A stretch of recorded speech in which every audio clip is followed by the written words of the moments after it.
Queria chamar a sua atenção para esse caso, que nós já tratamos aqui no jornal O Dia News, e a gente vai voltar a tratar novamente. Como eu sempre digo, os casos são abordados inicialmente, depois a gente volta a conversar sobre esses casos, porque as investigações seguem e a gente tem que atualizar a nossa audiência. A primeira-dama da notícia, Edna Maciel, conversou na manhã de hoje com o produtor musical Sérgio Conrado. Ele é pai da menina que foi baleada por policiais militares do Maranhão em setembro do ano passado. Você que nos acompanha lembra desse caso. Então, agora eu vou conversar ao vivo com a Edna Maciel, que fez a reportagem. Edna, boa tarde, seja bem-vindo, prazer ter você aqui no Jornal Dia News.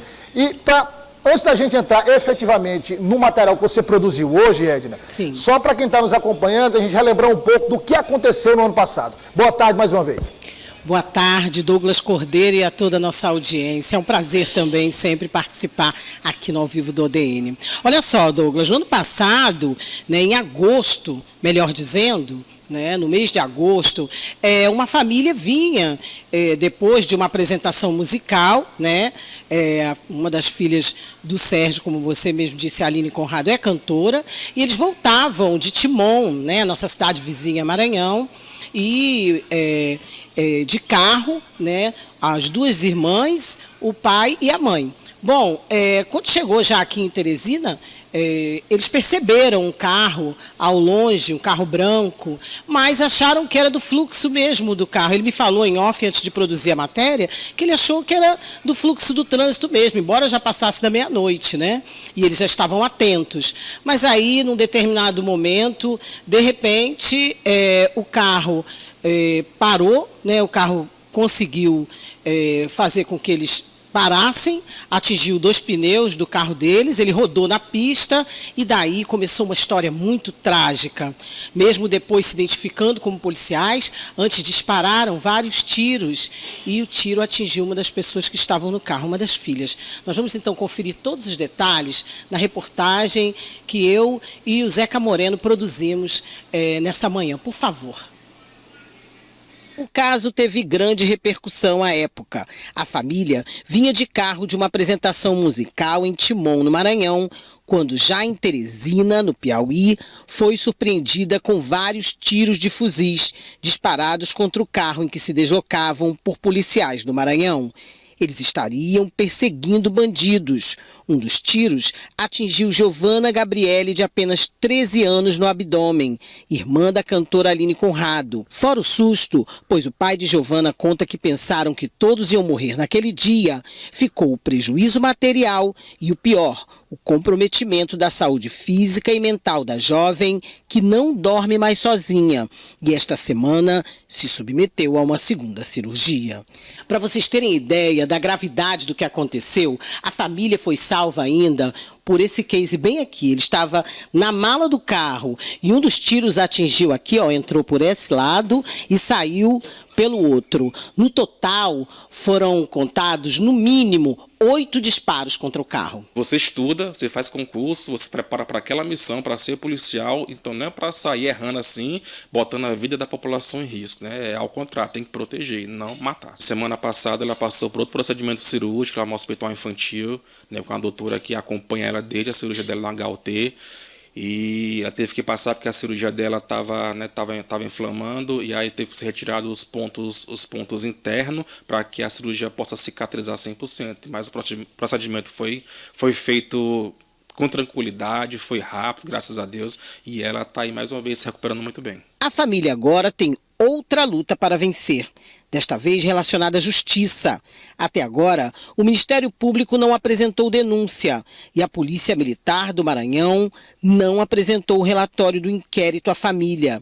Segundo o pai de Giovana, mesmo com as evidências da abordagem errada e da perícia em relação aos fuzis e aos projéteis que atingiram o carro e feriram Giovana. Já está provado que o que nos atingiu foram as armas dos policiais, tiro de fuzil da Polícia Militar do Maranhão, Maranhão, e o Ministério Público do Piauí está também postergando a oferecer a denúncia, né?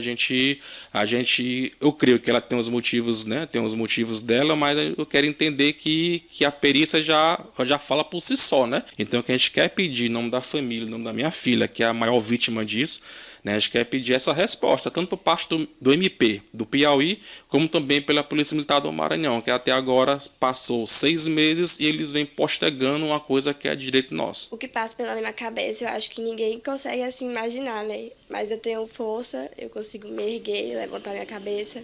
Mas, sim, como meu pai falou, a gente busca a justiça, porque o que foi feito não foi certo, foi errado. E eles têm que saber disso, né? A justiça tem que ser feita.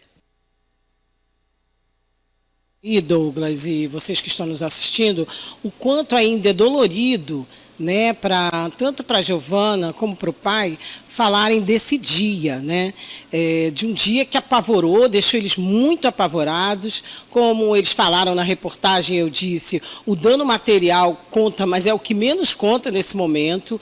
A menina, ele me disse, só dorme com os pais, o tempo todo assustada. Ele me disse, inclusive, Douglas, algo curioso, que as pessoas veem como ela está, graças a Deus, caminhando, falando, é uma menina eloquente, que está tudo bem. Não, ela tem uma grande cicatriz, fez, além da cicatriz que fica, né, que abala a saúde mental, ela tem uma cicatriz no abdômen, teve que abrir de novo agora, porque teve uma inflamação e ela teve que tirar os pontos internos, enfim. Além de não ser nunca mais a mesma pessoa que era antes, fisicamente, mentalmente, é que a gente pede aí, né, a Deus e com o apoio da família e todo o apoio que eles têm que ter, ela está tendo, viu, Douglas?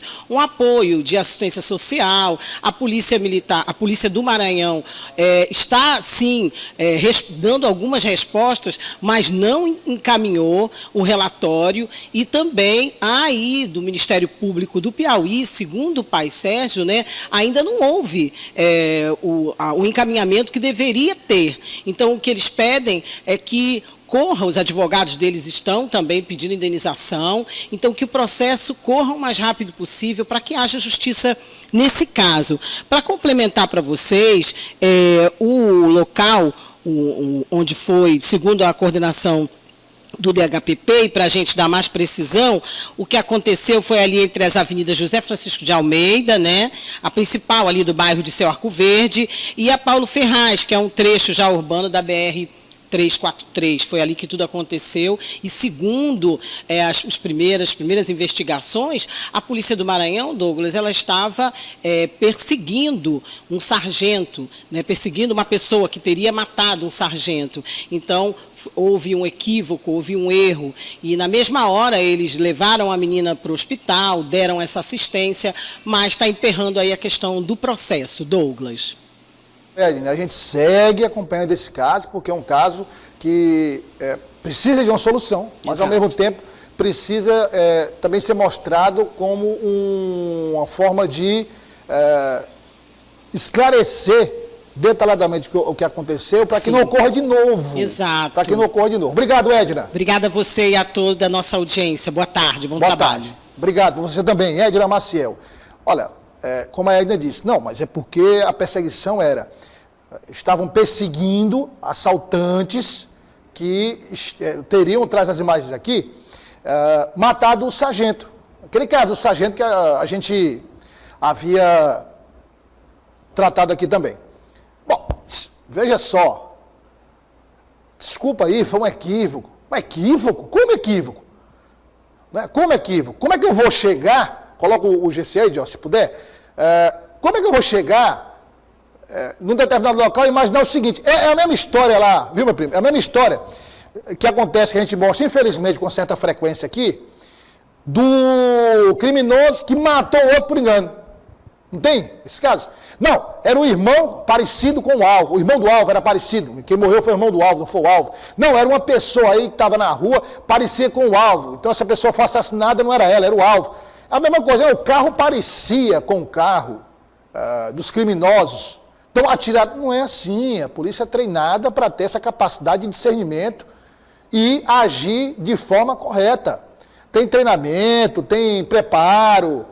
Não só os policiais, temos da inteligência também, tem suporte. Isso precisa ser resolvido, é preciso dar uma resposta. A sociedade não admite mais esse tipo de ação atabalhoada, esse tipo de ação que gera esse resultado.